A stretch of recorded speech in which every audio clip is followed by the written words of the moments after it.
USA ਸੁਣ ਰਹੇ ਸਾਰੇ ਹੀ ਮਾਣਯੋਗ ਅਤੇ ਸਤਿਕਾਰਤ ਸਰੋਤਿਆਂ ਨੂੰ ਪਿਆਰ ਸਤਿਕਾਰ ਸੈਨਿਕੀ ਜਿਹੀ ਸਤਿ ਸ੍ਰੀ ਅਕਾਲ ਸਭ ਨੂੰ ਜੀ ਨੂੰ ਆਖਦੇ ਹਾਂ। ਸੋ ਤੇ ਪ੍ਰੋਗਰਾਮ ਦੇ ਵਿੱਚ ਆਪ ਸਭ ਦਾ ਨਿੱਘਾ ਸਵਾਗਤ ਹੈ। ਪ੍ਰੋਗਰਾਮ ਲੈ ਕੇ ਹਾਜ਼ਰ ਹੋ ਚੁੱਕੇ ਹਾਂ ਜੀ ਆਪਾਂ ਇਸ ਮੌਕੇ ਖਬਰ ਤੇ ਨਜ਼ਰ। ਅੱਜ 25 ਜਨਵਰੀ ਦਿਨ ਹੈਗਾ ਜੀ ਮੰਗਲਵਾਰ ਤੇ ਮੇਰੇ ਨਾਲ ਜੁੜ ਚੁੱਕੇ ਨੇ ਮਿੰਟੂ ਗੁਰੂਸਰੀਆ ਜੀ ਮਰੋੜ ਸਟੂਡੀਓਜ਼ ਤੋਂ। ਮਿੰਟੂ ਜੀ ਨੂੰ ਸਵਾਗਤ ਹੈ, ਸਤਿ ਸ੍ਰੀ ਅਕਾਲ। ਸ਼ੁਕਰੀਆ ਜੀ, ਸਾਰਿਆਂ ਨੂੰ ਸਤਿ ਸ੍ਰੀ ਅਕਾਲ ਜੀ। ਸਾਡੇ ਅੱਜ ਦੇ ਪ੍ਰੋਗਰਾਮ ਖਬਰ ਤੇ ਨਜ਼ਰ ਨੂੰ ਸਪਾਂਸਰ ਕਰਦੇ ਨੇ ਖਾਲਸਾ ਇੰਸ਼ੋਰੈਂਸ ਏਜੰਸੀ, ਜਿਨ੍ਹਾਂ ਦੇ ਕੋਲੋਂ ਤੁਸੀਂ ਹਰ ਇੱਕ ਤਰੀਕੇ ਦੀ ਇੰਸ਼ੋਰੈਂਸ ਕਰਵਾ ਸਕਦੇ ਹੋ। ਇੰਸ਼ੋਰੈਂਸ ਬਾਰੇ ਪਤਾ ਕਰਨ ਲਈ ਕਾਲ ਕਰ ਸਕਦੇ ਹੋ ਨੰਬਰ 408 272 2500 4082722500। ਇਸ ਦੇ ਨਾਲ Krishan Dhanota university, Baljinder Signature Woodland, Paramjit Kaur Rangi Vacaville, GN tire and lube, ਜਿਨ੍ਹਾਂ ਦੇ ਕੋਲੋਂ ਤੁਸੀਂ truck wash, oil change, air brake ਦਾ ਕੰਮ ਕਰਵਾ ਸਕਦੇ ਹੋ। ਨਵੇਂ ਪੁਰਾਣੇ ਟਾਇਰ ਵਾਜਿਬ ਕੀਮਤਾਂ ਤੇ ਖਰੀਦ ਸਕਦੇ ਹੋ। ਸੈਂਟਰ ਨੀਲਾ ਮੰਡੇਰਾ 'ਚ ਲੋਕੇਸ਼ਨ ਨੇ। ਕਾਲ ਕਰ ਸਕਦੇ ਹੋ Nimma Sohta 209 277 0113। West Coast truck driving school Fresno, ਜਿਹੜੇ ਕਿ ਤੁਹਾਨੂੰ ਟਰੱਕ ਚਲਾਉਣ ਦੀ ਸਿਖਲਾਈ ਵਧੀਆ ਢੰਗ ਦੇ ਨਾਲ ਦਿੰਦੇ ਹਨ। Call Ajit Atwal 559 374 4541। Harnek Singh Pabla Indian cuisine, Renton, Washington ਵਾਲੇ ਤੇ Terkiana immigration law firm, immigration ਦਾ ਹੋਵੇ ਕਿਸੇ ਵੀ ਤਰੀਕੇ ਦਾ ਕੰਮ, ਕਾਲ ਅਟਰਨੀ ਜੇ ਟੇਰਕੀਆਣਾ 415 909 0503। ਇਹਨਾਂ ਸਾਰਿਆਂ ਦਾ ਧੰਨਵਾਦ। ਜੇਕਰ ਤੁਸੀਂ ਜਾਂ ਕੋਈ ਹੋਰ ਕਾਰੋਬਾਰ ਇਸ ਪ੍ਰੋਗਰਾਮ ਨੂੰ ਸਪਾਂਸਰ ਕਰਨਾ ਚਾਹੁੰਦੇ ਹੋ, ਸੰਪਰਕ ਕਰ ਸਕਦੇ ਹੋ ਨੰਬਰ 408 722 7698 ਦੇ ਉੱਤੇ। ਮੈਨੂੰ ਜੀ ਗੱਲਬਾਤ ਦਾ ਸਿਲਸਿਲਾ ਜੇ ਆਪਾਂ ਕਰਦੇ ਜਾਈਏ ਸ਼ੁਰੂ। ਵਿਕਰਮ ਮਜੀਠੀਆ ਦੇ ਅੰਮ੍ਰਿਤਸਰ ਸਥਿਤ ਘਰ ਵਿਖੇ ਪੁਲਿਸ ਨੇ ਕੀਤੀ ਰੇਡ, ਕੋਰਟ ਤੋਂ ਮਿਲ ਗਈ ਰਾਹਤ। ਦੇਖ ਲਓ, ਇਹੀ ਹੈ ਕਿ ਕਿਸੇ ਸਮੇਂ ਵਿਕਰਮ ਸਿੰਘ ਮਜੀਠੀਏ ਦੇ ਟੈਲੀਫੋਨ ਤੇ ਹਵਾਲਾਤ ਦੇ ਬੂਹੇ ਖੁੱਲ ਜਾਇਆ ਕਰਦੇ ਸਨ। ਖੁੱਲ ਜਾ ਸਿਮ ਸਿਮ ਸਿਮ ਸਿਮ, ਖੁੱਲ ਜਾ ਬੰਦ। ਮਤਲਬ ਕਿ ਦੇਖੋ, ਕਿਸੇ ਸਮੇਂ ਹੁਕਮ ਵੱਜਦੇ ਸਨ ਤੇ ਕਿਸੇ ਸਮੇਂ ਅੱਜ ਇਹ ਹੈ ਕਿ ਕਿਤੇ ਹੁਕਮ ਵੱਜਦੇ ਸੀ ਤੇ ਕਿਤੇ ਅੱਜ ਹਜ਼ੂਰ ਲੱਭਦੇ ਨੇ। ਮਤਲਬ ਕਿ ਸਮਾਂ ਦੇਖੋ ਕਿਸ ਤਰ੍ਹਾਂ ਰੰਗ ਦਿਖਾ ਦਿੰਦਾ ਹੈ। ਮਾਲ ਮੰਤਰੀ ਹੁੰਦੇ ਸਨ, ਪਾਵਰਫੁਲ, ਬਹੁਤ ਪਾਵਰ ਸੀਗੀ। ਚੱਕ ਕੇ ਬੰਦੇ ਨੂੰ ਅੰਦਰ ਕਰਾ ਦੇਣਾ, ਚੱਕ ਕੇ ਬੰਦੇ ਨੂੰ ਅੰਦਰੋਂ ਬਾਹਰ ਛੁਡਾ ਦੇਣਾ, ਇਹ ਕਰਾਮਾਤ ਕਰਿਆ ਕਰਦੇ ਸਨ। ਤੇ ਅੱਜ ਆਪ ਅੰਦਰ ਤੋਂ ਬਚਣ ਵਾਸਤੇ ਭੱਜੇ ਫਿਰਦੇ ਬਾਹਰ। ਖੈਰ, ਗੱਲ ਇਹ ਹੈ ਕਿ ਜਿਹੜੀ ਰਾਹਤ ਦੀ ਗੱਲ ਹੈ, ਰਾਹਤ ਮਿਲ ਗਈ ਹੈ, 3 ਰੋਜ਼ ਦੀ ਰਾਹਤ ਮਿਲੀ ਹੈ। ਰਾਹਤ ਇਸ ਕਰਕੇ ਦਿੱਤੀ ਹਾਈ ਕੋਰਟ ਨੇ। ਹਾਈ ਕੋਰਟ ਕੋਲ ਗਏ ਸਨ ਕਿ ਸਾਨੂੰ ਥੋੜਾ ਸਮਾਂ ਦੇ ਦਿਓ। ਕਾਹਦੇ ਵਾਸਤੇ? ਕਿ ਅਸੀਂ ਅੱਗੇ ਜਾ ਕੇ, ਯਾਨੀ ਉੱਤੇ, ਕਿਉਂਕਿ ਜ਼ਮਾਨਤ ਦਾ ਰਿਵਿਊ ਹਾਈ ਕੋਰਟ ਚੋਂ ਨਹੀਂ ਹੋਣਾ। ਜ਼ਮਾਨਤ ਦੀ ਅਰਜੀ ਦਾ ਰਿਵਿਊ ਨਹੀਂ ਹੋਏਗਾ ਡਬਲ ਬੈਂਚ ਤੇ। ਜੇ ਤੁਸੀਂ ਕਹੋ ਕਿ ਹਾਂ ਇੱਥੇ ਅਸੀਂ ਸੁਣਵਾਈ ਕਰਵਾ ਲਈਏ, ਨਹੀਂ। ਹੁਣ ਤੁਹਾਨੂੰ ਕਿੱਥੇ ਜਾਣਾ ਪੈਂਦਾ ਹੈ? Supreme court. ਹਾਈ ਕੋਰਟ ਦੇ ਉੱਤੇ ਕੌਣ ਆ? Supreme court. ਜਾਓ ਜੀ ਸੁਪਰੀਮ ਕੋਰਟ। ਕਹਿੰਦੇ ਸਾਨੂੰ ਕੁਛ ਸਮਾਂ ਦੇ ਦਿਓ। ਮੈਂ ਜਿਵੇਂ ਕਿਹਾ ਕਿ ਸਮਾਂ ਤਾਂ ਬੜੀ ਐਟਮ ਚੀਜ਼ ਹੈ ਨਾ, ਸਮਾਂ ਤਾਂ ਰੰਗ ਦਿਖਾ ਰਿਹਾ। ਤਾਂ ਸਮਾਂ ਮਿਲ ਗਿਆ, ਸਮਾਂ ਮਿਲ ਗਿਆ। ਸਮਾਂ ਮਿਲਿਆ 3 ਦਿਨ ਦਾ, ਕਿ 3 ਦਿਨਾਂ ਦੇ ਅੰਦਰ ਅੰਦਰ ਤੁਸੀਂ ਜੋ ਵੀ ਕਾਰਵਾਈ ਕਰਨੀ ਹੈ ਕਰ ਲਓ। ਤਾਂ ਇਸ ਦਰਮਿਆਨ ਅੱਜ ਕਾਫੀ ਵੱਡੀ ਰੇਡ ਜਿਹੜੀ ਹੈ ਵਿਕਰਮ ਸਿੰਘ ਮਜੀਠੀਆ ਦੇ ਰਿਹਾਇਸ਼ੀ ਟਿਕਾਣੇ ਤੇ ਹੋਈ ਆ। ਹਾਲਾਂਕਿ ਵਿਕਰਮ ਸਿੰਘ ਮਜੀਠੀਆ ਨਹੀਂ ਲੱਭਦਾ। ਵੈਸੇ ਲੱਭੇਗਾ ਕਿ ਜੋ ਦਿੱਲੀ 'ਚ ਬੈਠਾ ਹੋਇਆ, ਦਿੱਲੀ 'ਚ ਤੇ ਫਿਰ ਪਹੁੰਚ ਹੀ ਹੈ ਨਹੀਂ। ਤੇ ਵੈਸੇ ਦਿੱਲੀ ਦੇ ਵਿੱਚ ਤੇ ਤੁਹਾਨੂੰ ਪਤਾ ਹੀ ਆ ਕੌਣ ਰਹਿੰਦੇ ਨੇ, ਕੌਣ ਸਾਹਿਬ ਰਹਿੰਦੇ ਆ। ਤਾਂ ਬਹਰਹਾਲ ਗੱਲ ਇਹ ਆ ਕਿ ਸ਼੍ਰੋਮਣੀ ਅਕਾਲੀ ਦਲ ਬਾਦਲ ਵੀ ਪੂਰਾ ਜ਼ੋਰ ਲਾ ਰਿਹਾ, ਵਾਹ ਲਾ ਰਿਹਾ, ਪੂਰਾ ਕਹਿ ਲਓ ਕਿ ਬੈਕ ਤੇ ਖਲੋਤਾ ਵਾ। ਕਹਿੰਦੇ ਨੇ ਕਿ ਅਸੀਂ ਸੁਪਰੀਮ ਕੋਰਟ ਦੇ ਵਿੱਚ ਜਾਵਾਂਗੇ। ਪਰ ਵੱਡੀ ਗੱਲ ਤੇ ਇਹੀ ਹੈ ਕਿ ਵਿਕਰਮ ਸਿੰਘ ਮਜੀਠੀਆ ਨੂੰ 3 ਦਿਨ ਤੋਂ ਬਾਅਦ ਇੱਕ ਵਾਰੀ ਫਿਰ ਨਵੇਂ ਸਿਰੇ ਤੋਂ ਸੁਪਰੀਮ ਕੋਰਟ 'ਚ ਲੜਾਈ ਲੜਨੀ ਪਵੇਗੀ। ਸੁਪਰੀਮ ਕੋਰਟ ਵਾਲਾ ਜਿਹੜਾ ਮਸਲਾ ਹੈ ਨਾ, ਮੈਂ ਜਿਵੇਂ ਅੱਗੇ ਤੁਹਾਨੂੰ ਦੱਸਿਆ ਸੀਗਾ ਕਿ ਮੇਰੇ ਤੇ ਮੰਨਣ ਦੇ ਵਿੱਚ ਇਹੀ ਆਉਂਦਾ ਸੀਗਾ ਕਿ ਇੰਟਰਮ ਬੇਲ ਤੋਂ ਸ਼ਾਇਦ ਰੈਗੂਲਰ ਬੇਲ ਮਿਲ ਜਾਏਗੀ ਸਾਨੂੰ।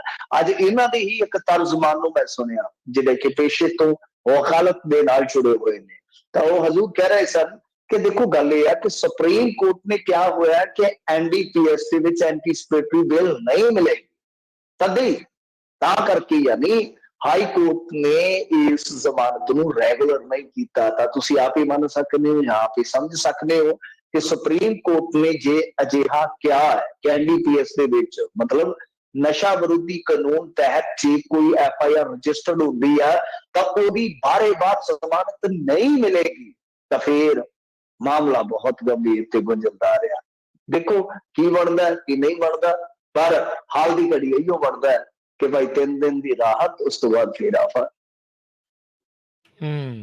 जी, जी। ਜਲੰਧਰ ਪਹੁੰਚੇ ਨਵਜੋਤ ਸਿੱਧੂ ਦਾ ਆ ਗਿਆ ਜੀ ਬਿਆਨ। ਭਗਵੰਤ ਮਾਨ ਨੇ ਪ੍ਰੈਸ ਕਾਨਫਰੰਸ ਕਰਕੇ ਸਿੱਧੂ ਤੇ ਕੱਸਿਆ ਨਿਸ਼ਾਨਾ। देखो निशाने वगैरह ते चलते ही रहने आ, प्रचार बड़ा जबरदस्त चलता पिया। जैनी फाजिलका दे विच, सुखबीर सिंह बादल लुधियाने दे विच, मतलब कि ਜਿਹੜੇ ਮਰਜ਼ੀ ਸ਼ਹਿਰ ਨੂੰ ਦੇਖ ਲਓ, ਕਿਤੇ ਨਾ ਕਿਤੇ ਭਗਵੰਤ ਮਾਨ ਦੁਆਬੇ ਦੇ ਵਿੱਚ ਇਸ ਤਰ੍ਹਾਂ ਪ੍ਰਚਾਰ ਬੜਾ ਜ਼ੋਰ ਸ਼ੋਰ ਨਾਲ ਚੱਲਣ ਡਿਆ। Door to door he campaign ਚੱਲਦਾ, ਤੁਹਾਨੂੰ ਪਤਾ ਹੀ ਹੈ। ਮਨਪ੍ਰੀਤ ਸਿੰਘ ਬਾਦਲ ਦੀ ਮੈਂ ਵਾਈਫ ਨੂੰ ਦੇਖ ਰਿਹਾ, ਸੰਜੈਜੀਤ ਜੌਹਲ ਦੇ ਜਿਹੜੇ ਭੈਣ ਜੀ ਨੇ, ਬੀਬੀ ਜੀ ਨੂੰ ਬਾਦਲ, ਸਾਡੇ ਇਲਾਕੇ ਵਾਲੇ ਸਾਰੇ ਜਾਣਦੇ ਆ, ਉਹ ਵੀ ਗਲੀਏ ਗਲੀਏ ਆਪਣੇ ਪਤੀ ਦੇਵ ਦੀ ਜਿੱਤ ਖੋਜ ਰਹੇ ਸਨ। ਕਹਿੰਦੇ ਆ ਕਿ ਜਿੱਤ ਐਤਕੀ ਦੂਰ ਹੈ ਥੋੜੀ ਜਿਹੀ, ਲੱਭ ਰਹੇ ਸਨ। ਤਾਂ ਇਸ ਤਰ੍ਹਾਂ ਮਤਲਬ ਕਿ ਚੋਣ ਪ੍ਰਚਾਰ ਚੱਲ ਰਿਹਾ ਹੈ। ਸਾਰੇ ਜਿਹੜੇ ਵੱਡੇ ਧੜੱਲੇਦਾਰ ਆਗੂ ਹੈ ਇਸ ਟਾਈਮ ਲੋਕਾਂ ਦੇ ਗਲੀਆਂ ਦੇ ਵਿੱਚ ਲੈ ਰਹੇ ਨੇ ਸਲਾਹ ਕਿ ਹਾਂ ਭਾਈ ਕੀ ਕਰੀਏ। ਲੋਕਾਂ ਨੂੰ ਕਹਿ ਰਹੇ ਕਿ ਤੁਸੀਂ ਕੁਛ ਨਾ ਕੁਛ ਕਰਦੇ ਹੋ ਯਾਰ, ਤੁਹਾਡੇ ਹੱਥ ਚਾਬੀ ਆ। तो कहते कि यार असी ते जिंदरे बन गए सी जंगाले 5 सालों दे विच, असी काहदे चाबी, जिंदरा जंगाल खा गया ते चाबी लै गया दिलां दा जानी। तो असी ते जिंदरे बन गए, तुसी तां साडी किस्मत दे जिंदरे ही जंगाले कर दिते। चाबी साडे हत्थ काहदी है, चाबी ते साडे हत्थ ही आ जानी है। बस तो सानू तां चोर भलाई जी देनी है, कोई कुछ कोई बोलदे आ। खैर चलो ये सारा कुछ चलता पिया। भगवंत मान ने पीसी इस करके कीती है कि देखो नवजोत सिंह सिद्धू जो बोलता है ना, तो लफंगिया वांग बोलता कई बार, माफ करना, जिस तरह लफंगे नहीं बोलते, जिन्होंने पंगे बड़े प्यारे लगते हैं। तो नवजोत सिंह सिद्धू ने तू तड़क होए केजरी केजरी 10 किथे केजरी होए केजरी इदा करके मतलब पत्रकारों छोटे तू है चड्डी दे विच हुंदा सी, तू है पत्रकार नूं कहंदा तू चड्डी च हुंदा सी 10 साल पहले दी गल है। मतलब कि वो जिहड़ी शैली वो जिहड़ी बोली है, तो भगवंत मान ने कहंदा यार की है, भगवंत मान ने जिहड़ी गल कही पीसी बारे भी उही गल मेरी भी उन्हां दे नाल सहमति इस गल कि जिहड़ी पीसी कीती कल कि देखो जी इन्होंने ने जिहड़ा सीएमपीएस दा सर्वे जिहा कराया वा फ्रॉड है, तो वो साडे वर्गे ने तो उधर नहीं दस दिता सीगा कि यार वो तो इवेंट मैनेजमेंट है, कुछ नहीं उहदे च की है। भगवंत मान जी आउणगे तां सिद्धू साहब ने इन्ने दिनों बाद एक पीसी कर दी। मैं तो कमाल मान गया कि इन्ना वेला कोई लीडर हो सकता है। अच्छा उस तो बाद अरविंद केजरीवाल प्रति कुछ शब्द इस तरह के बोल देते, मैं कहना कि नहीं बोलने चाहिए। तो सिद्धू बहुत सियाणियां गल्लां करके जो इस तरह दी होछियां गल्लां कर जांदा है ना, तो कीते कराए ते आप जिवें कहंदे पानी फेरन वाली गल डांडी ला लैंदा है। तो इन्हें पीसी करके मतलब कि सिद्धू साहब ने दोष ते उन्होंने हुण जवाब दिते आ। जवाब की है, भगवंत मान ने कहा कि इज्जत जे लोचीए ते इज्जत करनी सीखी दी आ। मैं बहुतियां गल्लां च नहीं पैंदा, मतलब कि तुम तड़ाक वाला जिहड़ा मसला है ना ठीक नहीं है। तो चलो ये तो बोली चाली नूं लैके आ। एक पत्रकार ने भी सवाल कर दिता, पत्रकार भी गजब दे, बाइडन नूं पुछ लियो पत्रकार किहो जे हुंदे आ। थोड़े दिन पहला दा मसला कल दा कि परसों दा, कल दा सी किवें लाल रत्ता होया फिर सी कल दा। हां पत्रकार किस तरह दे हुंदे आ बाइडन साहब दस देंगे। अच्छा गल की आ कि एक पत्रकार ने पूछ लिया कि भाई तू तड़ाक ते क्यों उतर जाने, अगो जवाब पता की सी, लै बाबे नानक दे रब नूं भी तू क्या, असीं बाबे नानक दे तुल है, बस असीं बाबे नानक दे तुल है। और जे तुहाडा नौकर उठ के कहे ओए सिद्धू नाश्ता लाता मैं चुक, सिर पाड़न तक जाएगा तुम, सिर पाड़न तक जाएगा। जिस तरह ड्राइवर कहे ओ सिद्धू बैठा बिच, या घर दा होर नौकर कहे ओ सिद्धू सलवार दी पा ली चलिए, क्या इत्थे सारा फर्क पै जांदा आ, फर्क पै जांदा है। सो मेरे कहने का मतलब यह है कि अगर मैं जट हुंदा साडी बोली इस तरह की है, मैं क्या कि असीं ते इत्थे ही रहिंदे, इन्हां दे विच ही रहिंदे, जट्टां च ही रहिंदे आ, उन्हां दे घरे ही जम्मे जाए आ, बड़े लियाकत वाले हुंदे, किते पिंडां च आओ ते सही, आओ ते असीं तुहाडे वांगू ऐ नहीं करदे। इत्थे माझे च चले जाओ भाजी भाजी करदे फिरदे, दुआबे वाले भाजी भाजी करदे फिरदे, भा करदे फिरदे माझे वाले, आओ ते सही। आ ते कदे नहीं सुनिया भी जटवाद तू तड़क च बड़िया हुंदा यार, ਹੱਦ ਆ। ਸੋ ਇਸ ਕਰਕੇ ਇਹ ਅੱਜ ਕਾਫੀ ਲੰਬਾ ਚੌੜਾ ਹੋ ਗਿਆ। ਚਲੋ ਆਪਾਂ ਇੱਧਰ ਨਹੀਂ ਪੈਂਦੇ, ਸਾਡੇ ਵੀ ਤੇ ਦੋਨੇ ਭਗਵੰਤ ਮਾਨ ਹੋਵੇ ਚਾਹੇ ਨਵਜੋਤ ਸਿੰਘ ਸਿੱਧੂ ਹੋਵੇ ਲੀਡਰ ਨੇ ਸਾਡੇ ਤੇ ਪੰਜਾਬ ਦੇ, ਪਰ ਇਹ ਮਸਲਾ ਇਸ ਪੱਖ ਤੋਂ ਉਲਝਦਾ ਰਿਹਾ, ਤੂੰ ਤੜਕ ਤੋਂ ਸ਼ੁਰੂ ਹੋ ਕੇ ਚਲੋ ਆਪਾਂ ਹੁਣ ਤੂੰ ਤੜਕ ਛੱਡੀਏ ਤੇ ਗੱਲ ਕਰੀਏ ਸਿੱਧੂ ਦੇ ਕੰਮ ਦੀ ਗੱਲ ਦੀ। ਤਾਂ ਨਵਜੋਤ ਸਿੰਘ ਸਿੱਧੂ ਨੇ ਵੱਡਾ ਬਿਆਨ ਕੀ ਦਿੱਤਾ ਹੈ। ਨਵਜੋਤ ਸਿੰਘ ਸਿੱਧੂ ਨੇ ਇੱਕ ਵਾਰੀ ਫੇਰ ਆਖਿਆ ਕਿ ਤੇਲ ਬੀਜ ਮਤਲਬ ਕਿ ਤਿਲ ਜਿੰਨੀ ਮੋਟਾ ਕਹਿ ਲਈਏ, ਤਿਲ ਵਾਲੀਆਂ ਫਸਲਾਂ ਜਿਹੜੀਆਂ ਹੁੰਦੀਆਂ ਸੂਰਜਮੁਖੀ ਵਗੈਰਾ ਜਿੱਦਾਂ ਹਨਾ, ਦਾਲਾਂ ਤੇ ਮੱਕੀ, ਮਤਲਬ ਕਿ ਅਸੀਂ ਇਹਦੇ ਤੇ MSP ਦੇਵਾਂਗੇ, ਗਰੰਟੀ ਹੈ ਸਾਡੀ। ਤੇ ਵੈਸੇ ਅੱਜ ਮੇਰੇ ਖਿਆਲ ਦੇ ਨਾਲ ਪ੍ਰਤਾਪ ਸਿੰਘ ਬਾਜਵਾ ਨਾਲ ਵੀ ਚਰਚਾ ਕੀਤੀ ਨੇ ਇਹਨਾਂ ਨੇ। ਮੈਨੂੰ ਲੱਗਦਾ ਕਿ ਇਹ ਸ਼ਾਇਦ ਮੈਨੀਫੈਸਟੋ ਦਾ ਹਿੱਸਾ ਬਣਾਉਣ ਜਾ ਰਹੇ ਆ, ਜਿੰਨਾ ਕੁ ਮੈਨੂੰ ਲੱਗ ਰਿਹਾ। ਕਿਉਂਕਿ ਅਈਓ ਗੱਲ ਸੂਰਜੇਵਾਲ ਦੇ ਨਾਲ ਬੈਠ ਕੇ ਵੀ ਇਹਨਾਂ ਨੇ ਕੀਤੀ ਸੀ, ਤਾਂ ਮੇਰੇ ਖਿਆਲ ਦੇ ਨਾਲ ਇਹ ਬੜਾ ਵੱਡਾ ਮੂਵ ਹੋਏਗਾ ਇਹਨਾਂ ਦਾ ਜੇ ਮੈਨੀਫੈਸਟੋ ਦੇ ਵਿੱਚ ਇਹ ਗੱਲ ਸ਼ਾਮਲ ਕਰ ਲੈਂਦੇ ਆ। ਬਹੁਤ ਵਧੀਆ ਗੱਲ ਹੈ ਜੇ MSP ਇੱਧਰ ਆ ਜਾਂਦੀ ਆ, ਤਿਲਾਂ ਤੇ, ਸੂਰਜਮੁਖੀ ਤੇ, ਦਾਲਾਂ ਤੇ, ਮੱਕੀ ਤੇ, ਮਤਲਬ ਕਿ ਪੰਜਾਬ ਗੌਰਮੈਂਟ ਆਪਣੇ ਪੱਧਰ ਤੇ ਦੇਣਾ ਸਟਾਰਟ ਕਰ ਦਿੰਦੀ ਹੈ, ਤਾਂ ਸਾਡਾ ਕਿਤੇ ਨਾ ਕਿਤੇ ਸੁਧਾਰ ਹੋ ਸਕਦਾ ਆ। ਕਿਉਂਕਿ ਇਹ ਸਾਰੀਆਂ ਫਸਲਾਂ, ਦਾਲਾਂ ਵਗੈਰਾ ਜਿਹੜੀਆਂ ਸਾਡੇ ਹੁੰਦੀਆਂ ਨੇ, ਮੱਕਾ ਸਾਡੇ ਹੁੰਦਾ, ਸੂਰਜਮੁਖੀ ਹੁੰਦਾ, ਸਾਰਾ ਕੁਝ ਹੁੰਦਾ ਹੋਵੇ, ਤਾਂ ਅਸੀਂ ਬਹੁਤ ਸਾਰਾ ਆਪਣਾ ਏਰੀਆ ਜਿਹੜਾ ਵਾ ਉਹ ਝੋਨੇ ਹੇਠੋਂ ਕੱਢ ਸਕਦੇ ਆ, ਕਣਕ ਹੇਠੋਂ ਕੱਢ ਸਕਦੇ ਆ। ਅੱਛੀ ਗੱਲ ਹੈ, ਅੱਛੀ ਨੂੰ ਅੱਛੀ ਕਰਾਂਗੇ, ਫੁੱਲ ਨੂੰ ਫੁੱਲ, ਕੰਡੇ ਨੂੰ ਕੰਡਾ। ਪਰ ਗੱਲ ਇਹ ਹੈ ਕਿ ਸਵਾਲ ਫੇਰ ਉੱਥੇ ਪਹੁੰਚ ਕੇ ਆ ਜਾਏਗਾ ਕਿ ਭਾਈ ਇੰਨੇ ਪੈਸਿਆਂ ਦਾ ਬੰਦੋਬਸਤ ਕਿਵੇਂ ਹੋਏਗਾ।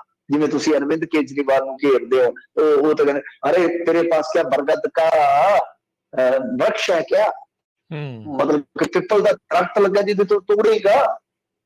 ਤਾਂ ਇੱਥੇ ਹੁਣ ਤੁਹਾਡੇ ਕੋਲ ਕਿਹੜਾ ਰੁੱਖ ਆਏਗਾ, ਸਮਝ ਤੋਂ ਪਰੇ ਆ। ਮਾਡਲ ਠੀਕ ਹੈ, ਪੰਜਾਬ ਮਾਡਲ ਅੱਛੀ ਗੱਲ ਹੈ, ਇਕਨੋਮੀ ਵੀ ਅੱਛੀ ਗੱਲ ਹੋ ਰਹੀ ਹੈ, ਪਰੰਤੂ ਉਹਦੇ ਵਿੱਚ ਇੰਨਾ ਜ਼ਿਆਦਾ ਸਰਮਾਇਆ ਕਿਸ ਤਰ੍ਹਾਂ ਆਏਗਾ, ਉਹ ਸਮਝ ਤੋਂ ਪਰੇ ਦੀ ਗੱਲ ਹੈ। ਖੈਰ ਚਲੋ ਵਧੀਆ, ਕੁਛ ਨਾ ਕੁਛ ਤਾਂ ਆਪਾਂ ਕਹਾਂਗੇ ਕਿ ਠੀਕ ਹੈ, ਤੇ ਜੇ ਇਸ ਤਰ੍ਹਾਂ ਹੁੰਦਾ ਤਾਂ ਅਸੀਂ ਕੁਛ ਨਾ ਕੁਛ ਰਕਬਾ ਕਰ ਸਕਦੇ, ਪਰ ਇੰਤਜ਼ਾਮਾਤ ਕਿਸ ਤਰ੍ਹਾਂ ਹੋਣਗੇ ਉਹਦਾ ਤੁੜਕੁਤਰ ਰਹੇਗਾ ਕਿ ਉਹਦੇ ਚ ਸਪਸ਼ਟਤਾ ਹਾਲੇ ਨਹੀਂ ਹੈ। ਮੈਨੂੰ ਲੱਗਦਾ ਕਿ ਮੈਨੀਫੈਸਟੋ ਚ ਜਾਂ ਪ੍ਰੈਸ ਕਾਨਫਰੰਸਾਂ ਜਿਹੜੀਆਂ ਆਉਣ ਵਾਲੇ ਦਿਨਾਂ ਚ ਹੋਣਗੀਆਂ, ਅੱਛੀ ਉਹਦੇ ਚ ਗੱਲਬਾਤ ਹੋਏਗੀ, ਉਹਦੇ ਚ ਗੱਲ ਖੋਲ ਕੇ ਕਰਨਗੇ ਕਿ ਉਹ ਪੈਸਾ ਕਿੱਥੋਂ ਆਏਗਾ। ਕਿਉਂਕਿ MSP ਦਾ ਪੈਸਾ ਤੁਹਾਨੂੰ ਪਤਾ ਬਹੁਤ ਪੈਸਾ ਬਣ ਜਾਂਦਾ। ਇੱਥੇ ਇਹ ਵੀ ਹੋ ਸਕਦਾ ਕਿ ਚੰਗਾ ਕੰਮ ਚੱਲ ਗਿਆ ਤੇ ਸਾਰਾ ਪੰਜਾਬ ਹੈ ਜਿਹੜਾ ਉਹ ਇੱਧਰ ਨੂੰ ਹੋ ਜਾਵੇ, ਉੱਥੇ ਤੁਹਾਨੂੰ ਫਸਲਾਂ ਚੱਕਣੀਆਂ ਪੈਣਗੀਆਂ। MSP ਦੀ ਗਰੰਟੀ ਹੋ ਗਈ ਨਾ ਜੀ। ਜੇ ਮੱਕਾ ਜ਼ਿਆਦਾ ਵਧੀਆ ਤੁਸੀਂ ਰੋਕ ਨਹੀਂ ਸਕਦੇ ਫਿਰ ਕਿਸੇ ਨੂੰ ਕੈਸ਼ ਪਿੰਡ ਦੇ ਵਿੱਚ ਇੰਨੇ ਕਿੱਲੇ ਹੀ ਵੇਚੋਗੇ ਤਾਂ ਉਹ ਅਸੀਂ ਚੱਕਾਂਗੇ ਨਹੀਂ, ਫਿਰ MSP ਵਾਲਾ ਕੰਮ ਖੁੱਲ੍ਹਾ ਹੀ ਜਾਏਗਾ। ਤਾਂ ਤੁਹਾਡੇ ਕੋਲ ਉਹ ਪੈਸਾ ਖੁੱਲ੍ਹੇ ਰੂਪ ਚ ਹੋਣਾ ਚਾਹੀਦਾ। ਕਿੱਥੋਂ ਆਏਗਾ ਉਮੀਦ ਕਰਦੇ ਹਾਂ ਸਪਸ਼ਟ ਕਰ ਦੇਣਗੇ ਇਲੈਕਸ਼ਨ ਆਉਣ ਤੋਂ ਪਹਿਲਾਂ। ਨਹੀਂ ਤਾਂ ਜੁਮਲੇ ਤਾਂ ਕਈ ਆਪਾਂ ਸੁਣਦੇ ਆ ਰਹੇ ਹਾਂ ਕਈ ਸਾਲਾਂ ਤੋਂ। ਅਕਾਲੀ ਦਲ ਦੇ ਕੱਢੇ ਹੋਏ ਆਗੂਆਂ ਨੂੰ ਆਮ ਆਦਮੀ ਪਾਰਟੀ ਟਿਕਟਾਂ ਵੇਚੀਆਂ, ਸੁਖਬੀਰ ਬਾਦਲ ਦਾ ਇਹ ਦਾਅਵਾ। ਦੇਖੋ ਸੁਖਬੀਰ ਸਿੰਘ ਬਾਦਲ ਇਹੋ ਜਿਹੇ ਦਾਅਵੇ ਕਰ ਜਾਂਦੇ, ਤੁਹਾਨੂੰ ਪਤਾ ਇਹਨਾਂ ਦੀ ਤਾਂ ਆਪਣੀ ਟਿਕਟ ਦਾ ਰੌਲਾ ਪੈ ਗਿਆ ਅੱਜ। ਮੇਰੇ ਖਿਆਲ ਦੇ ਨਾਲ ਜਿਹੜੀ ਜੰਡਿਆਲਾ ਵਾਲੀ ਟਿਕਟ ਆ ਉਹਦੇ ਵਿੱਚ ਜਦੋਂ ਜਲਾਲ ਉਸਮਾਨ ਨੂੰ ਟਿਕਟ ਦਿੱਤੀ ਇਹਨਾਂ ਨੇ ਤੇ ਮੰਨਾ ਰੁੱਸਿਆ ਪਿਆ ਇਹਨਾਂ ਦਾ। ਤਾਂ ਮੰਨਾ ਬੜਾ ਮਸ਼ਹੂਰ ਰਿਹਾ, ਮੰਨਾ ਵੀ ਤੇ ਮੰਨਾ ਰੁੱਸ ਗਿਆ ਤੇ ਕੀ ਕਹੀਏ ਉੱਥੇ, ਭਾਈ ਤੁਹਾਡਾ ਬੰਦਾ ਰੁੱਸ ਗਿਆ, ਤੁਸੀਂ ਦੂਸਰੇ ਨੂੰ ਟਿਕਟ ਵੇਚ ਦਿੱਤੀ ਹੈ। ਟਿਕਟਾਂ ਦਾ ਰੌਲਾ ਆਈਐਮ ਚੱਲਣਾ ਆ, ਐ ਚੱਲਣਾ। ਹਾਲਾਂਕਿ ਦੇਖੋ ਗੱਲ ਇਹ ਆ ਕਿ ਵੈਸੇ ਜੇ ਆਪਾਂ ਦੇਖੀਏ ਤਾਂ ਸੁੱਚਾ ਸਿੰਘ ਛੋਟੇਪੁਰ ਤੇ ਦੋਸ਼ ਲੱਗੇ, ਕੋਈ ਸਬੂਤ ਨਹੀਂ ਪੇਸ਼ ਕੀਤਾ ਇਹਨਾਂ ਨੇ, ਤਾਂ ਉਹ ਬੰਦੇ ਦੀ ਤਜਾ ਜਾਂਦੀ ਆ ਕਰ ਦਿੱਤੀ, ਤੇ ਦੋਸ਼ ਤੇ ਹੁਣ ਰਾਘਵ ਚੱਡਾ ਤੇ ਵੀ ਲੱਗ ਰਹੇ। ਪੈਮਾਨਾ ਜਿਹੜਾ ਪੈਮਾਨੇ ਦੀ ਆਪਾਂ ਗੱਲ ਜ਼ਰੂਰ ਕਰ ਸਕਦੇ, ਟਿਕਟਾਂ ਦਾ ਰੌਲਾ ਜ਼ਰੂਰ ਹੈਗਾ, ਉਹ ਡਾਊਟ ਇਹਦੇ ਚ ਤਾਂ ਰੌਲਾ ਜ਼ਰੂਰ ਹੈ, ਪਰ ਕਿੰਨੇ ਕਿਹਦੇ ਤੋਂ ਲਈ ਆ ਟਿਕਟ ਉਹਦੇ ਕੋਈ ਪੁਖਤਾ ਸਬੂਤ ਥੋੜੀ ਨਾ ਹੈ। ਇਹ ਤਾਂ ਰਾਜਨੀਤੀ ਆ। ਪਰ ਚਲੋ ਜਿਹੜੀ ਗੱਲ ਸੁਖਬੀਰ ਸਿੰਘ ਬਾਦਲ ਨੇ ਵੱਡੀ ਕਹੀ ਹੈ ਉਹਦੇ ਤੇ ਆਪਾਂ ਗੌਰ ਕਰਦੇ ਹਾਂ। ਸੁਖਬੀਰ ਸਿੰਘ ਬਾਦਲ ਨੇ ਆਪਣੇ ਆਪ ਨੂੰ CM ਕੇਸ ਐਲਾਨ ਦਿੱਤਾ ਜਾਇਜ਼। ਉਹਨਾਂ ਕਿਹਾ ਕਿ ਬਣਾਓ ਤਗੜੇ ਹੋ ਕੇ, ਤੁਹਾਡਾ CM ਤੁਹਾਡੇ ਸਾਹਮਣੇ ਬੈਠਾ ਹੈ। ਹੁਣ ਲੋਕ ਬਣਾਉਂਦੇ ਆ ਕਿ ਨਹੀਂ ਪਤਾ ਨਹੀਂ ਹੈ, ਪਰ ਇੱਕ ਗੱਲ ਹੋਰ ਵੱਡੀ ਆਖੀ ਇਹਨਾਂ ਕਿ ਆਮ ਆਦਮੀ ਪਾਰਟੀ ਵਾਲਿਆਂ ਤੋਂ ਸਾਰੇ ਪੰਜਾਬ ਚੋਂ ਸੀਟਾਂ ਆਉਣਗੀਆਂ ਜੇ 10 ਤੇ ਬਸ ਦੁਆਬੇ ਚ ਕਹਿੰਦੇ ਧੁੱਕੀ ਕੱਢੀ ਪਿਆ ਉਹਨੇ, ਧੁੱਕੀ ਮਤਲਬ ਕਿ ਬਸਪਾ ਵਾਲੇ ਤੇ ਅਸੀਂ 23 ਚੋਂ 18 ਨਹੀਂ ਛੱਡਦੇ। 18 ਮਾਝੇ ਚ ਵਾਟੀ ਨਿਕਲੇ ਪਏ, ਮੈਂ ਜਾ ਕੇ ਆਇਆ ਉੱਥੇ ਮਾਝੇ ਤੇ ਬਸ ਹੋਈ ਪਈ ਆ। ਉਹ ਕਹਿੰਦੇ ਪ੍ਰਧਾਨ ਜੀ ਜਿੰਨੀਆਂ ਕਹੋਗੇ ਇੰਨੀਆਂ ਹੀ ਕਰ ਦਿਆਂਗੇ। ਤਾਂ ਭਾਊ ਜੀ ਘਬਰਾਓ ਕੋਈ ਨਾ, ਤੁਸੀਂ ਚੱਕਰ ਹੀ ਕੋਈ ਨਹੀਂ।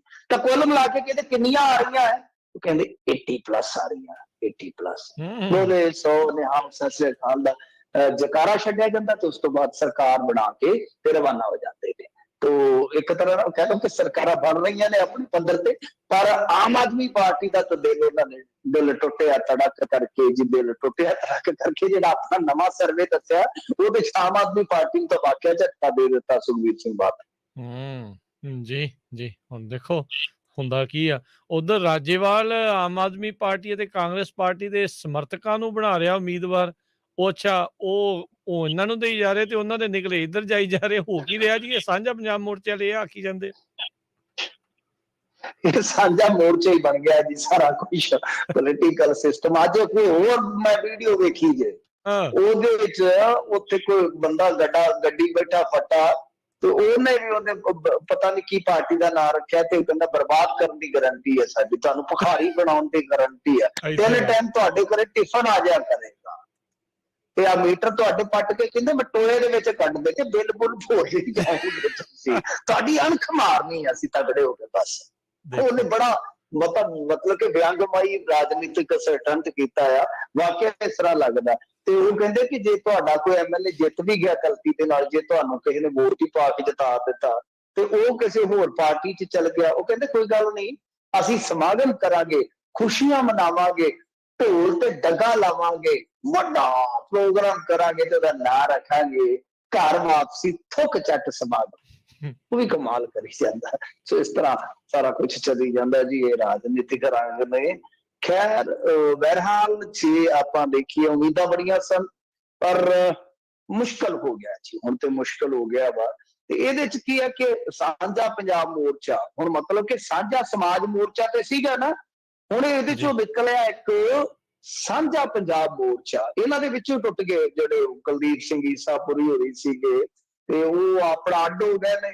ਦੋਸ਼ ਲਾਇਆ ਕਿ ਕਿਸਾਨ ਮੋਰਚੇ ਦੇ ਨਾਲ ਬਹੁਤ ਵੱਡਾ ਇਹਨਾਂ ਨੇ ਧੋਖਾ ਕੀਤਾ ਵਾ, ਤੇ ਨਾਲ ਕਿਹਾ ਕਿ ਮਜਬੂਰ ਹੋ ਕੇ ਅਸੀਂ ਆਪਣਾ ਇਹ ਮੋਰਚਾ ਜਿਹੜਾ ਵਾ ਇਹ ਪਾਰਟੀ ਚ ਕਨਵਰਟ ਕੀਤਾ, ਤੇ ਨਾਲ ਕਿਹਾ ਕਿ ਫਰੰਟ ਦੀ ਵਿਸ਼ੇਸ਼ਤਾ ਇਹ ਹੋਏਗੀ ਕਿ ਹਾਈ ਸਕੂਲ ਤੱਕ ਦੀ ਜਿਹੜੀ ਐਜੂਕੇਸ਼ਨ ਹੈ ਉਹ ਬਿਲਕੁਲ ਫ੍ਰੀ ਆਫ ਕਾਸਟ, ਤੇ ਪੰਜਾਬ ਦੇ ਸਾਰੇ ਨਾਗਰਿਕਾਂ ਨੂੰ ਹਸਪਤਾਲਾਂ ਵਿੱਚ ICU ਤੱਕ ਦੀਆਂ ਸਹੂਲਤਾਂ ਬਿਲਕੁਲ, ਮਤਲਬ ਕਿ ICU ਤੱਕ ਵੀ ਪਹੁੰਚਣਾ ਨਾ ਕਿਸੇ ਪੰਜਾਬੀ ਨਾਗਰਿਕ ਨੇ, ਤਾਂ ਬਿਲਕੁਲ ਮੁਫਤ ਸਹੂਲਤਾਂ ਹੋਣਗੀਆਂ ਸਾਰੀਆਂ, ਤੇ ਸਾਰੀਆਂ ਫਸਲਾਂ ਤੇ ਨਾਲ ਕਹਿੰਦੇ ਕਿ MSP ਆਪਾਂ ਦੇ ਦੇਣੀ ਹੈ। ਚਲੋ ਇਹ ਵੀ ਪਾਰਟੀ ਅਜਮਾ ਕੇ ਦੇਖ ਲਓ, ਪਾਰਟੀਆਂ ਦਾ ਬਈ ਕੜਮਾਸਿਆ ਉਰੇ।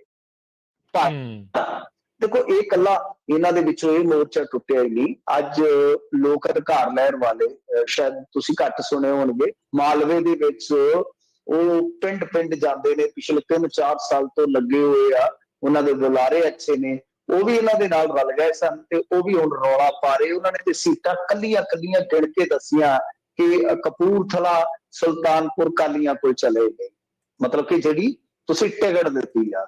ਫਿਰੋਜ਼ਪੁਰ ਸ਼ਹਿਰੀ ਉਸ ਬੰਦੇ ਕੋਲ ਜਿਹੜਾ ਹੋਰ ਪਾਰਟੀ ਚੋਂ ਪਤਾ ਨਹੀਂ ਹੈ ਕਿ ਜਿਹੜਾ ਬੰਦਾ ਕੰਮ ਨਹੀਂ ਕਰ ਰਿਹਾ, ਫਿਰੋਜ਼ਪੁਰ ਦੇਹਾਤੀ ਆਮ ਆਦਮੀ ਪਾਰਟੀ ਵਾਲਾ ਜਿਹੜਾ ਕੱਢਿਆ ਸੀ, ਮੋਗੇ ਵਾਲਾ ਆਮ ਆਦਮੀ ਪਾਰਟੀ ਵਾਲਾ ਕੱਢਿਆ। ਇਸ ਤਰ੍ਹਾਂ ਮਤਲਬ ਕਿ ਉਹਨਾਂ ਨੇ ਤਾਂ ਗਿਣ ਕੇ ਗੱਲਾਂ ਕਹੀਆਂ ਨੇ। ਕਿ ਕਮਾਲ ਦੀ ਗੱਲ ਇਹ ਹੈ ਕਿ ਖੰਨੇ ਦੇ ਵਿੱਚ ਉਸ ਬੰਦੇ ਨੂੰ ਟਿਕਟ ਦਿੱਤੀ ਗਈ ਆ। ਇਹ ਖੁਲਾਸਾ ਇਹਨਾਂ ਦੇ ਸਾਥੀ ਕਰ ਰਹੇ ਨੇ ਜੀ। ਹੁਣ ਕਿਉਂ ਕਰ ਰਹੇ ਪੁੱਛ ਲਿਆ। ਖੰਨੇ ਦੇ ਵਿੱਚ ਉਹ ਕਹਿੰਦੇ ਕਿ ਟਿਕਟ ਉਸ ਸੱਜਣ ਨੂੰ ਦਿੱਤੀ ਗਈ ਆ ਜਿਹੜਾ ਨਰਿੰਦਰ ਮੋਦੀ ਜੀ ਦੀ ਰੈਲੀ ਤੇ ਬੱਸ ਭਰ ਕੇ ਲੈ ਕੇ ਗਿਆ ਸੀਗਾ। ਕਹਿੰਦੇ ਵੀ ਹੁਣ ਕੀ ਕਰੀਏ। ਸੋ ਬੜੇ ਵੱਡੇ ਦੋਸ਼ ਲੱਗ ਰਹੇ ਜੀ। ਮੈਂ ਜਿਵੇਂ ਕਿਹਾ ਕਿ ਇਹ ਵੀ ਉਮੀਦਾਂ ਤੋਂ ਬਹੁਤ ਪਰੇ ਹੋ ਗਏ। ਗੁਰਨਾਮ ਸਿੰਘ ਚੜੂਨੀ ਉਹ ਅੱਡ ਆਪਣੀ ਤੂਤਨੀ ਵਜਾਈ ਜਾਂਦੇ ਆ, ਕੁਛ ਨਹੀਂ ਹੈਗਾ।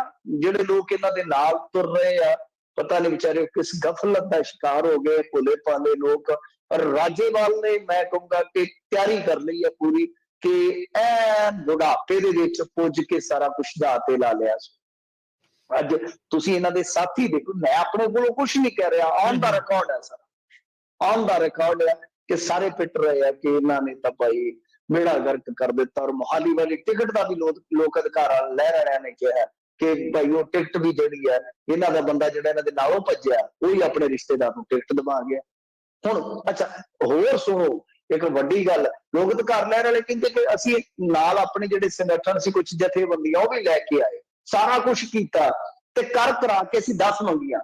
ਸਾਨੂੰ 10 ਵੀ ਨਹੀਂ ਦਿੱਤੀਆਂ, ਚੜੂਨੀ ਸਾਹਿਬ ਨੂੰ 10 ਦੇ ਦਿੱਤੀਆਂ ਹੱਸ ਕੇ, ਫਿਰ 5, ਫਿਰ 3, ਅਸੀਂ 2 ਹੀ ਛੇਕੜ ਕਿਹਾ ਕਿ 2 ਹੀ ਦੇ ਦਿਓ ਯਾਰ, ਸਾਨੂੰ 2 ਦੇ ਦਿਓ, ਅਸੀਂ ਕਿਰਦਾਰ ਦੇਵਾਂਗੇ ਤੁਹਾਨੂੰ, ਅਸੀਂ ਆਮ ਬੰਦੇ ਜਿਹੜੇ ਆ ਘਰਾਂ ਦੇ ਉਹੀ ਦੇਵਾਂਗੇ, ਕਿਰਦਾਰ ਦੇਵਾਂਗੇ ਤੁਹਾਨੂੰ। ਕਹਿੰਦੇ ਨਾ ਭਾਈ 2 ਤੋਂ ਵੀ ਭੱਜ ਕੇ ਅਸੀਂ ਕੀ ਕਰੀਏ, ਤੇ ਦੂਜਿਆਂ ਨੂੰ ਦੇਈ ਜਾਂਦੇ ਆ, ਦੂਜਿਆਂ ਨੂੰ ਦੇਈ ਜਾਂਦੇ ਆ ਟਿਕਟਾਂ, ਤੇ ਜਿਨ੍ਹਾਂ ਨੇ ਮਤਲਬ ਕਿ ਜਿੱਤ ਹਾਰ ਦੇ ਨਤੀਜੇ ਗਾ ਬਦਲਦੇ ਨੇ, ਥੋੜੀ ਥੋੜੀ ਵੋਟ ਤੇ ਵੀ ਅਸਰ ਪਾਉਣਗੇ। ਸਭ ਤੋਂ ਵੱਡੀ ਗੱਲ ਇੱਕ ਹੋਰ ਵਾਪਰੀ ਆ ਕਿ ਕਾਮਰੇਡ ਜਿਹੜੇ ਆ ਉਹ ਵੀ ਇਹਨਾਂ ਨੂੰ ਦਬਕੇ ਹੁੰਦਾ ਹੈ ਮਾਰ ਕਿ ਜਾਂ ਤਾਂ ਬਈ ਬੰਦੇ ਬਣ ਜਾਓ ਤੇ ਜਾਂ ਅਸੀਂ ਤੁਹਾਡੇ ਨਾਲ ਚੱਲੇ ਆ। ਤੇ ਉਹ ਕਹਿੰਦੇ ਇੱਕ ਤੇ ਅਸੀਂ ਸੀਟਾਂ ਲੈਣੀਆਂ ਤੁਹਾਡੇ ਤੋਂ ਸ਼ਾਇਦ 9 ਮੰਗ ਰਹੇ, ਨਹੀਂ ਤਾਂ ਅਦਰਵਾਈਜ਼ ਅਸੀਂ 23 ਤੇ ਲੜਨ ਜਾ ਰਹੇ ਹਾਂ। ਤੇ ਦੂਜੀ ਗੱਲ ਆ ਲੜਾਂਗੇ ਵੀ ਅਸੀਂ ਆਪਣੇ ਚੋਣ ਨਿਸ਼ਾਨ ਤੇ ਜੁਦਾ। ਸੋ ਕਾਫੀ ਖਿਲਾਰਾ ਪੈ ਗਿਆ ਜੀ। ਕੁੱਲ ਮਿਲਾ ਕੇ ਇੱਕ ਡਰ ਜਿਹੜਾ ਹੁੰਦਾ ਕਿਸਾਨਾਂ ਦਾ ਪ੍ਰੈਸ਼ਰ ਗਰੁੱਪ ਦੇ ਤੌਰ ਤੇ ਰਾਜਨੀਤੀ ਚ ਨਾ ਆ ਜਾਣ, ਉਹ ਡਰ ਮੇਰੇ ਖਿਆਲ ਦੇ ਨਾਲ ਰਾਜੇਵਾਲ ਕੱਢ ਕੇ ਹੀ ਦਮ ਲੈ। ਇਹ ਤਾਂ ਏਦਾਂ ਲੱਗਦਾ ਕੀਤੀ ਕਰਾਈ ਦੇ ਸਾਰੀ ਸਿਰ 'ਚ ਸਵਾਹ ਪਾਉਣ ਵਾਲੀ ਗੱਲ ਆ। ਚੁੱਪ ਰਹਿੰਦੇ ਤਾਂ ਚੰਗੇ ਸੀਗੇ, ਲੋਕਾਂ 'ਚ ਇੱਜ਼ਤ ਬਣੀ ਰਹਿਣੀ ਸੀ। ਇਹ ਜੋ ਇਹਨਾਂ ਨੇ ਗਾਹ ਪਾ ਲਿਆ ਨਾ, ਕੀਤੀ ਬਣੀ ਬਣਾਈ ਜਿਹੜੀ ਸਾਰੀ ਜਿਹੜੀ ਇਹਨਾਂ ਨੇ ਲਾਫਾ ਕਰਾਈ। ਉਹ ਪ੍ਰੈਸ਼ਰ ਗਰੁੱਪ ਤੋਂ ਯਾਦ ਆਇਆ, ਇੱਕ ਉਹ ਸਿੰਗਰਾਂ ਨੇ ਬਣਾਇਆ ਸੀ ਪ੍ਰੈਸ਼ਰ ਗਰੁੱਪ, ਉਹ ਕਰਦਾ ਕੁਛ ਕਿ ਪ੍ਰੈਸ਼ਰ ਕੁੱਕਰ 'ਚ ਧਰਿਆ ਹੀ ਆ। ਨਹੀਂ, ਉਹ ਜੂਝਦਾ ਪੰਜਾਬ ਹੈ, ਜੂਝਦਾ ਪੰਜਾਬ ਵਾਲੇ ਉਹ ਏਜੰਡਾ ਹੀ ਦਿੰਦੇ ਨੇ ਇਹਨਾਂ ਨੂੰ। ਏਜੰਡਾ ਕਾਹਦਾ, ਉਹ ਤਾਂ ਵੈਸੇ ਨਾਲ ਹੀ ਤੁਰੇ ਇਹਨਾਂ ਦੇ ਰਾਜੇਵਾਲ ਹੋਰਾਂ ਦੇ। ਉਹ ਇੱਕ ਜਿੱਦਾਂ ਕਹਿ ਲਓ, ਮੇਰਾ ਤਾਂ ਮੰਨਣਾ ਇਹੀ ਹੈ ਕਿ ਆਪਾਂ ਕਹਿ ਨਹੀਂ ਦਿੰਦੇ ਨੇ ਮਖੌਟਾ ਕੰਪਨੀ, ਤਾਂ ਉਹ ਇੱਕ ਤਰ੍ਹਾਂ ਨਾਲ ਕਹਿ ਲਓ, ਮੈਂ ਕੰਪਨੀ ਨਹੀਂ ਕਹਾਂਗਾ, ਜੋ ਉਹਨਾਂ ਨੇ ਬਣਾਇਆ ਵਾ ਏਜੰਡਾ ਦਿੰਦੇ ਨੇ ਉਹ। ਪਰੰਤੂ ਉਹ ਰਾਜੇਵਾਲ ਹੋਰਾਂ ਦੇ ਨਾਲ ਪਹਿਲਾਂ ਹੀ ਉਹਨਾਂ ਦੀ ਗੂੜੀ ਸਾਂਝ ਸੀਗੀ। ਆਪਾਂ ਨੂੰ ਪਤਾ ਬੱਬੂ ਮਾਨ ਹੋਵੇ ਚਾਹੇ ਅਨਿਤੋਜ ਮਾਨ ਹੋਵੇ, ਉਹਨਾਂ ਦੀ ਸਾਂਝ ਸੀਗੀ। ਤਾਂ ਅਖੀਰ ਨੂੰ ਉਹਨਾਂ ਨੇ ਫਿਰ ਸਪੋਰਟ ਇਹਨਾਂ ਨੂੰ ਕਰਨੀ ਸੀਗੀ। ਹੈਗੇ ਨੇ ਜੀ ਉਹ ਵੀ ਅੱਗੇ ਜੂਝਦਾ ਪੰਜਾਬ ਵਾਲੇ, ਪਰ ਉਹ ਆਪਣੇ ਆਪ ਹੀ ਜੂਝ ਰਹੇ ਨੇ ਜੀ। ਅੱਛਾ ਤੇ ਮਿੰਟੂ ਜੀ, ਚਲੋ ਹਾਸੇ ਠੱਠੇ ਆ, ਜੁਮਲਾ ਪਾਰਟੀ ਵਾਲੀਆਂ ਹੋ ਗਈਆਂ, ਟਿਕਟਾਂ ਦੀ ਲੜਾਈ ਆ। ਇਸ ਦਰਮਿਆਨ ਜਿਹੜਾ ਮੋਦੀ ਆ ਉਹਨੇ IAS ਨੂੰ ਲੈ ਕੇ ਵੀ ਆਪਣੇ ਅੰਦਰ ਸਾਰਾ ਕੁਝ ਕਰ ਲਿਆ ਆ। ਇਹਨਾਂ ਨੂੰ ਕੋਈ ਖਿਆਲ ਪਤਾ ਹੈਗਾ ਇਸ ਚੀਜ਼ ਦਾ ਵੀ ਬਣ ਕੀ ਜਾ ਰਿਹਾ, ਸੂਬਿਆਂ ਦੇ ਅਧਿਕਾਰ ਹੌਲੀ ਹੌਲੀ ਹੜਪੀ ਜਾ ਰਿਹਾ? ਇਹਨਾਂ ਚੋਂ ਸਰ ਬਹੁਤਿਆਂ ਨੂੰ ਪਤਾ ਹੀ ਨਹੀਂ ਹੁੰਦਾ ਕਿ ਕਿਹੜੇ ਸੈਕਸ਼ਨ ਨੂੰ ਅਮੈਂਡ ਕਰਨ ਜਾ ਰਹੇ ਆ। ਮੈਂ ਕਿਸੇ ਵੀ ਲੀਡਰ ਦੀ ਸਟੇਟਮੈਂਟ ਨਹੀਂ ਪੜ੍ਹੀ ਔਰ ਇਹਨਾਂ ਨੂੰ ਪਤਾ ਹੀ ਨਹੀਂ ਹੁੰਦਾ ਕਿ ਮੈਟਰ ਕੀ ਆ ਤੇ ਮੈਟਰ ਦੀ ਅਸਲੀ ਸਮੱਸਿਆ ਦੀ ਜੜ ਕੀ ਹੈ। ਚਲੋ ਆਪਾਂ ਵੀਕਐਂਡ ਤੇ ਕਰ ਲਵਾਂਗੇ, ਉਹਦੀ ਵੀ ਗੱਲ ਕਰ ਲਵਾਂਗੇ, ਨੋ ਪ੍ਰੋਬਲਮ। ਪਰ ਇੱਥੇ ਇਹਨਾਂ ਨੂੰ ਤੇ ਆਪਸ ਦੇ ਵਿੱਚ ਇੱਕ ਦੂਜੇ ਨੂੰ ਗਾਲਾਂ ਕੱਢਣ ਤੋਂ ਵੇਲ ਨਹੀਂ ਹੈਗੀ ਨਾ, ਇੱਕ ਦੂਜੇ ਦੀਆਂ ਪੂਛਾਂ ਮਰੋੜੀ ਜਾਣੀਆਂ, ਜਦਕਿ ਉਹ ਫੈਡਰਲ ਸਟਰਕਚਰ ਦੇ ਨੁਕਸਾਨ ਵਾਸਤੇ ਕੇਰਲ ਲੜ ਰਿਹਾ, ਬੰਗਾਲ ਲੜ ਰਿਹਾ, ਉਹ ਹੈਗੇ ਆ ਨਾ। ਇਹਨਾਂ ਨੂੰ ਆਪਸ ਦੇ ਵਿੱਚ ਹੀ ਛਤਰੀ ਦਾਲ ਵੰਡ ਲੈਣ ਤਾਂ ਸੋਹਣਾ ਕੰਮ ਲੱਗੇ ਹੋਏ। ਜੀ ਜੀ। ਕਾਂਗਰਸ ਤੋਂ ਬਾਅਦ ਹੁਣ ਕੈਪਟਨ ਦੇ ਗੱਠਜੋੜ ਦੇ ਵਿੱਚ ਵੀ ਤਰੇੜ ਆਉਣ ਲੱਗੀ ਹੈ ਜੀ। ਇੱਕ ਨਾ ਪੰਜਾਬੀ ਦੇ ਵਿੱਚ ਕਹਾਵਤ ਆ ਕਿ ਭਾਗ ਪਰੀ ਦਾ ਪੈਰ ਪਿਆ ਤੇ ਤਖਤ ਹਜ਼ਾਰਾਂ ਉਜੜ ਗਿਆ, ਆਂਦੇ ਹੁੰਦੇ ਆ। ਜਾਂ ਇੱਕ ਹੋਰ ਵੀ ਆਂਦੇ ਹੁੰਦੇ, ਸੁਣਾ ਦਿੰਦਾ ਤੁਹਾਨੂੰ। ਮੈਂ ਕਿਹੜਾ ਸਿੱਧੂ ਬਾਬੂ ਕਹਿਣਾ ਵੀ ਤਾੜੀ ਮਾਰੋ, ਮੈਂ ਤਾਂ ਉਦਾਂ ਹੀ ਸੁਣਾ ਦਿੰਦਾ ਤੁਹਾਨੂੰ। ਅੱਛਾ, ਉਹ ਕਹਿੰਦੇ ਜਦ ਤੇ ਜੰਮੇ ਸੂਰਜ ਭਾਨ, ਚੁੱਲ੍ਹੇ ਅੱਗ ਨਾ ਮੰਜੇ ਬਾਣ, ਕੱਖ ਨਹੀਂ ਛੱਡਿਆ। ਇਹ ਅਮਰਿੰਦਰ ਸਿੰਘ ਤੇ ਉਹਨਾਂ ਚ ਆ, ਜਿੱਧਰ ਚਲੇ ਗਿਆ ਬਸ ਖੈਰ ਫੈਲ ਗਿਆ। ਖੈਰ ਦੇਖੋ, ਬੈਰੀਆਂ ਤਰੇੜਾਂ, ਕਾਦੀਆਂ ਵਾਲਾ ਫਤਿਹ ਜੰਗ ਬਾਜਵਾ ਕਹਿੰਦਾ ਢੀਂਡਸਿਆਂ ਦੇ ਨਾਲੋਂ ਤੇ ਯਾਰ ਮੇਰੇ ਮੁੰਡੇ ਨੂੰ ਟਿਕਟ ਦੇ ਦਿੱਤੇ। ਮਾੜੀ ਕੀਤੀ ਨੇ ਕਿ ਢੀਂਡਸਿਆਂ ਦਾ ਕਾਦੀਆਂ ਚ ਕੀ ਰੱਖਿਆ, ਜਿਵੇਂ ਗਾਣਾ ਸੀ ਨਾ, ਜਾਂ ਮੁੜ ਜਾ ਜੇ ਵੀ ਇੱਥੋਂ ਮੁੜ ਜਾ ਕੈਨੇਡਾ ਵਿੱਚ ਕੀ ਰੱਖਿਆ। ਉਹ ਕਹਿੰਦੇ ਕਿ ਕਾਦੀਆਂ ਵਿੱਚ ਇਹਨਾਂ ਦਾ ਕੀ ਰੱਖਿਆ। ਇਸੇ ਤਰ੍ਹਾਂ ਜੇ ਤੁਸੀਂ ਵੇਖੋਗੇ ਤਾਂ ਦੁਆਬੇ ਦੇ ਵਿੱਚ ਸ਼ਾਮ 84 ਵਾਲੀ ਅਕਾਲੀ ਦਲ ਸੰਯੁਕਤ ਨੂੰ, ਉੱਥੇ ਵੀ ਰੌਲਾ ਰੱਪਾ। ਜੇ ਤੁਸੀਂ ਪਟਿਆਲਾ ਸ਼ਹਿਰੀ ਦੀ ਗੱਲ ਕਰੋਗੇ ਤਾਂ ਇੱਥੇ ਵੀ ਰੱਜ ਕੇ ਘਮਸਾਨ ਪੈ ਗਿਆ। ਪਟਿਆਲਾ ਸ਼ਹਿਰੀ ਸੀਟ ਤੋਂ ਜਿਹੜੀ ਕਹਿ ਲਓ ਕਿ ਭਾਜਪਾ ਦੀ ਤਿਆਰੀ ਸੀ, ਜਾਂ ਭਾਜਪਾ ਦੇ ਜਿਹੜੇ ਕੁਛ ਲੀਡਰ ਸਾਹਿਬਾਨ ਸੀਗੇ, ਉਹ ਪੋਸਟਾਂ ਪਾ ਰਹੇ ਆ ਕਿ ਭਾਈ ਇੱਕ ਵਾਰੀ ਪਟਿਆਲਾ ਸ਼ਹਿਰੀ ਤੇ ਪਟਿਆਲਾ ਦਿਹਾਤੀ ਦੇ ਵਰਕਰਾਂ ਨੂੰ ਜ਼ਰੂਰ ਸੋਚਣ ਲਈ ਤੁਸੀਂ ਮਜਬੂਰ ਕਰ ਦਿੱਤਾ ਕਿ ਅਸੀਂ ਕਿਸ ਪਾਸੇ ਜਾਈਏ। ਤੁਸੀਂ ਆਪਣੇ ਪੱਧਰ ਤੇ ਫੈਸਲਾ ਕਰ ਰਹੇ ਹੋ, ਜਿਹੜੇ ਅਸੀਂ ਇਹਨਾਂ ਦੇ ਨਾਲ ਹੀ ਲੜਦੇ ਰਹੇ ਹਾਂ ਤੇ ਤੁਸੀਂ ਹੁਣ ਕਰ ਕੀ ਰਹੇ। ਤਾਂ ਇਸ ਤਰ੍ਹਾਂ ਮਤਲਬ ਕਿ ਇਹਨਾਂ ਦੇ ਵੈਸੇ ਤਾਂ ਢੀਂਡਸਾ ਦਾ ਜੇ ਤੁਸੀਂ ਬਿਆਨ ਪੜ੍ਹੋਗੇ ਤਾਂ ਉਹਦੇ ਵਿੱਚ ਤਰੇੜ ਦੀ ਸਾਫ਼ ਤੌਰ ਤੇ ਕਹਿ ਲਓ ਕਿ ਕਿਤੇ ਨਾ ਕਿਤੇ ਬਿਲਕੁਲ ਮੋਹਰ ਲੱਗਦੀ ਆ। ਉਹਨੇ ਤਾਂ ਢੀਂਡਸੇ ਨੇ ਇੱਥੋਂ ਤੱਕ ਕਹਿ ਦਿੱਤਾ ਸੀਗਾ ਕਿ ਕੁਝ ਸੀਟਾਂ ਰਣਿੰਦਰ ਸਿੰਘ ਤੇ ਅਮਰਿੰਦਰ ਸਿੰਘ ਜ਼ਬਰਦਸਤੀ ਲੈ ਗਏ ਆ, ਜਿਨ੍ਹਾਂ ਤੇ ਸਾਡਾ ਅਸਰ ਸੀ, ਔਰ ਉਹਦੇ ਵਿੱਚ ਕੀ ਹੈ ਕਿ ਇਹਨਾਂ ਦੀ ਬਾਦਲਾਂ ਦੇ ਨਾਲ ਫਿਕਸਿੰਗ ਹੈ ਜਿੱਤ ਹਾਰ ਕਰਵਾਉਣ। ਸੋ ਕੁੱਲ ਮਿਲਾ ਕੇ ਕਹਿ ਸਕਦੇ ਹੋ ਤੁਸੀਂ ਕਿ ਮਾਮਲਾ ਇੱਥੇ ਵੀ ਟਿਚ ਨਹੀਂ ਹੈਗਾ, ਮਾਮਲਾ ਇੱਥੇ ਵੀ ਹਿੱਟ ਹੈ ਨਹੀਂਗਾ, ਮਾਮਲਾ ਇੱਥੇ ਵੀ ਕਿਤੇ ਨਾ ਕਿਤੇ ਉਹੀ ਹੋਆ ਜੋ ਕਾਂਗਰਸ ਦੇ ਵਿੱਚ ਸੀ, ਕਲੇਸ਼। ਤੋ ਮੈਂ ਜਿਹੜੀਆਂ ਤੁਹਾਨੂੰ ਕੁਝ ਗੱਲਾਂ ਦੱਸ ਦਿੱਤੀਆਂ ਕਿ ਪੰਜਾਬੀ ਦੇ ਵਿੱਚ ਅਮੀਰ ਇਤਿਹਾਸ ਦੇ ਵਿੱਚ ਇਸ ਤਰ੍ਹਾਂ ਦੀਆਂ ਕਹਾਵਤਾਂ ਫੌਤਾਂ ਤੁਹਾਨੂੰ ਮਿਲ ਜਾਂਦੀਆਂ। ਤਾਂ ਬਹਰਹਾਲ ਅਮਰਿੰਦਰ ਸਿੰਘ ਦਾ ਇਹ ਗੱਠਜੋੜ ਵੀ ਜਿਹੜਾ ਆ, ਮੈਨੂੰ ਇਉਂ ਲੱਗਦਾ ਹੈ ਕਿ ਠੀਕ ਹੈ ਚਲੋ ਵੋਟ ਤੇ ਕੁਛ ਨਾ ਕੁਛ ਪਵੇਗੀ ਭਾਰਤੀ ਜਨਤਾ ਪਾਰਟੀ ਨੂੰ, ਪਰ ਬਹੁਤੀਆਂ ਥਾਵਾਂ ਤੇ ਇਹ ਆਪਣੇ ਬੰਦਿਆਂ ਦੀਆਂ ਆਪ ਹੀ ਅੱਡੀਆਂ ਛਾਂਗ ਦੇਣਗੇ। ਅੱਡੀਆਂ ਨੂੰ ਝਾਂਜਰਾਂ ਨਹੀਂ ਲੈਣਗੀਆਂ, ਉਹ ਭੁੱਲ ਜਾਓ, ਇਹ ਅੱਡੀਆਂ ਆਪ ਹੀ ਛਾਂਗ ਕੱਤਣਗੇ, ਗਿੱਟੇ ਛਾਂਗ ਕੱਤਣਗੇ। ਲਾਲਚ ਇੰਨਾ ਆ, ਹਰ ਇੱਕ ਨੂੰ ਇਹੀ ਲੱਗਦਾ ਵੀ ਜਿੱਦਾਂ ਮੈਂ ਹੀ ਹੁਣ ਮੁੱਖ ਮੰਤਰੀ ਬਣ ਜਾਣਾ ਹੈ, ਵੀ ਖੌਰੇ ਪਤਾ ਨਹੀਂ ਕਿਹਨੂੰ ਕਿੱਦਾਂ ਵੋਟਾਂ ਜਿਹੜੀਆਂ ਉਹ ਪੈਣ ਜਾ ਰਹੀਆਂ। ਜ਼ਮੀਨੀ ਹਕੀਕਤ ਤੋਂ ਲੱਗਦਾ ਸਾਰੇ ਕਾਫੀ ਦੂਰ ਹੋ ਚੁੱਕੇ ਨੇ। ਅਗਲੀ ਗੱਲ ਕਰੀਏ, ਸੁਖਪਾਲ ਖਹਿਰਾ ਨੇ ਨਾਮਜ਼ਦਗੀ ਭਰਨ ਦੇ ਲਈ ਕੋਰਟ ਦਾ ਕੀਤਾ ਰੁਖ।